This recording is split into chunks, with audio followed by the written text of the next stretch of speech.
अभी just right after French revolution वहाँ पे क्या हुआ, नेपोलियन बोनापार्ट का रोल बहुत इंपॉर्टेंट है।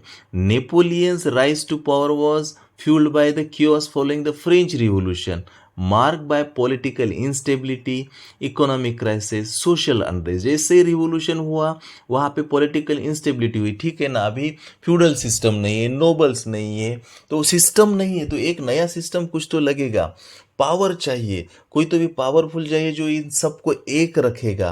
और इसी की वजह से फ्रांस में क्या हुआ, राइट आफ्टर रिवोल्यूशन वहाँ पे केओस हुआ, पॉलिटिकल इंस्टेबिलिटी आई, इकोनॉमिक क्राइसिस हुआ, सोशल अनरेस्ट तैयार हुआ। ये जो weak and corrupt directory failed to govern effectively. The directory was the government that ruled France from 1795 to 1799, जो लास्ट स्टेज था फ्रेंच रिवॉल्यूशन का।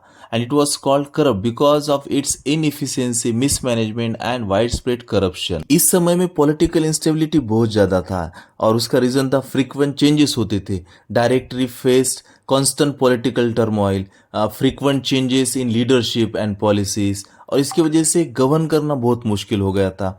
पावर स्ट्रगल था किसमें, between royalist and radicals. Royalist थे who wanted to restore the monarchy, और radicals थे who wanted to continue revolutionary reforms. और ये केओस की वजह से फिर इंस्टेबिलिटी, इंटरनल फाइटिंग शुरू ही था, और इसी की वजह से इकोनॉमिकल क्राइसिस आया वहाँ पे, फिनेंशियल मिसमैनेजमेंट हो गया, करप्शन बढ़ गया।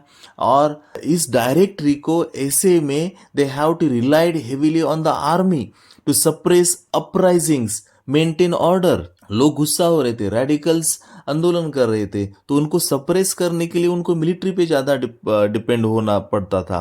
And this gave the military significant influence and made the government vulnerable to military take overs. Government सब ज़्यादा मिलिट्री पे डिपेंड हो जाता है तो मिलिट्री कूज हो जाते हैं। कूप, इसको कूप नहीं कू बोला जाता है, COUP, कू, मिलिट्री कू, जहाँ पे मिलिट्री जो है गवर्नमेंट को बदल देती है और खुद की सत्ता इस्टेब्लिश की जाती है।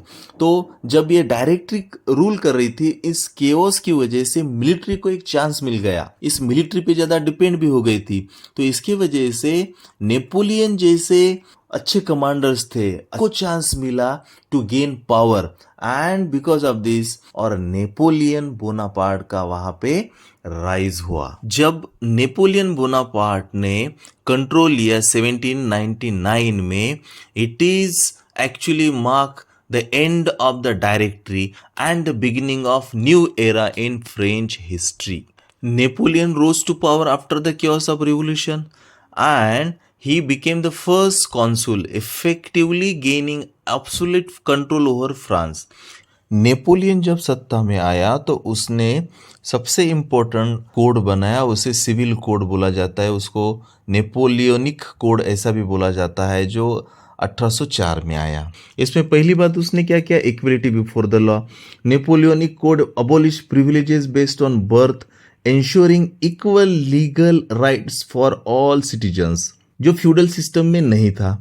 Secured the right to property, property rights were protected, encouraging economic stability and individual ownership।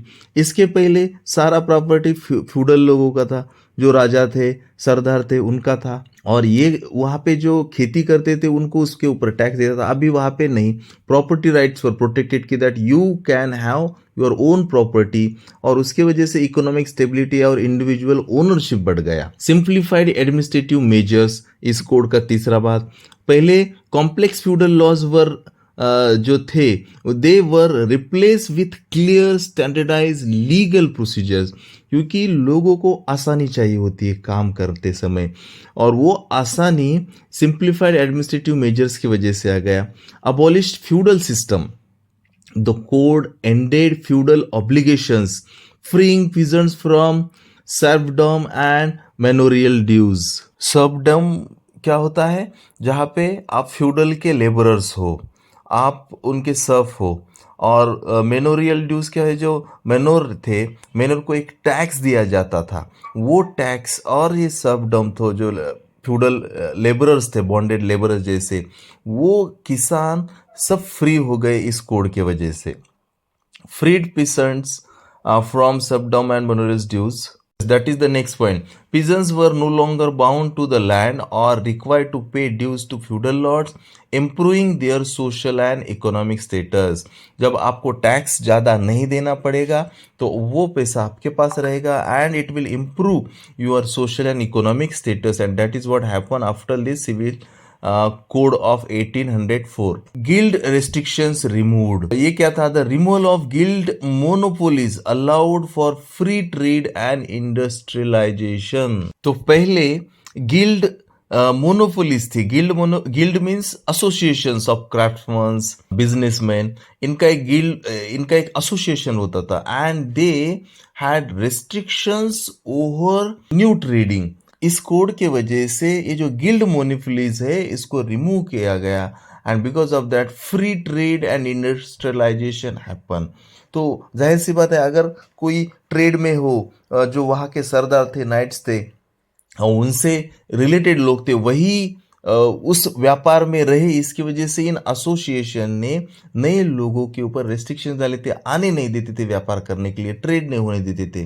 तो ये सिविल कोड में निकाल दिया गया, जिसकी वजह से ट्रेड जो है वो फ्री हो गया. काफ़ी लोग उसमें लिबर्टी से पार्टिसिपेट करने लगे और उनका खुद का विकास हो गया, इंडस्ट्रियलाइजेशन बढ़ गया.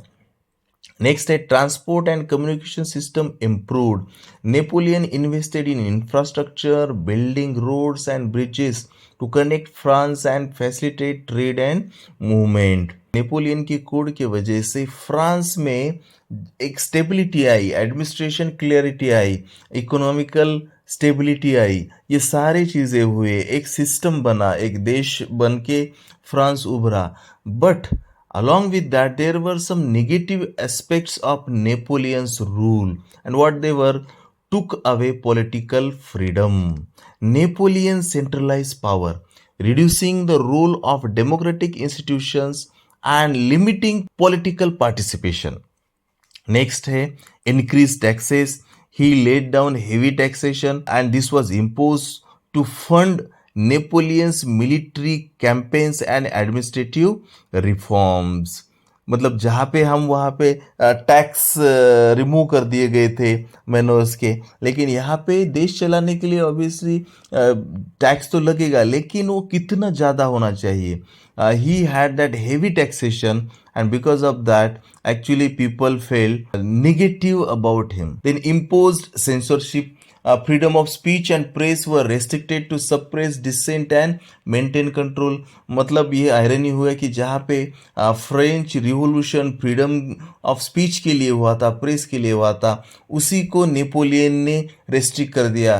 क्योंकि 1000 लोग हैं, 1000 में से 10 लोग आपके बारे में बोलेंगे ही, वो लिखेंगे ही, और वो नेपोलियन को नहीं चाहिए था, इसलिए उसने सेंसरशिप इम्पोज की. सेंसरशिप मतलब क्या? जैसे कोई मूवी आता है तो हमारा एक सेंसर बोर्ड रहता है कि उस मूवी में समाज के लिए क्या अच्छा नहीं है, वो मूवी से निकाल दिया जाता है, उसको कट किया जाता है. अगर मूवी समाज के लिए हानिकारक है उसको रिलीज नहीं किया जाता है, इसको सेंसरशिप बोला जाता है. तो मूवीज के लिए ये सेंसरशिप है. तो ऐसा सेंसरशिप वहाँ पे स्पीच और प्रेस पे नेपोलियन ने इम्पोज किया. नेक्स्ट उसके रूल का नेगेटिव एस्पेक्ट था force conscription into the French army.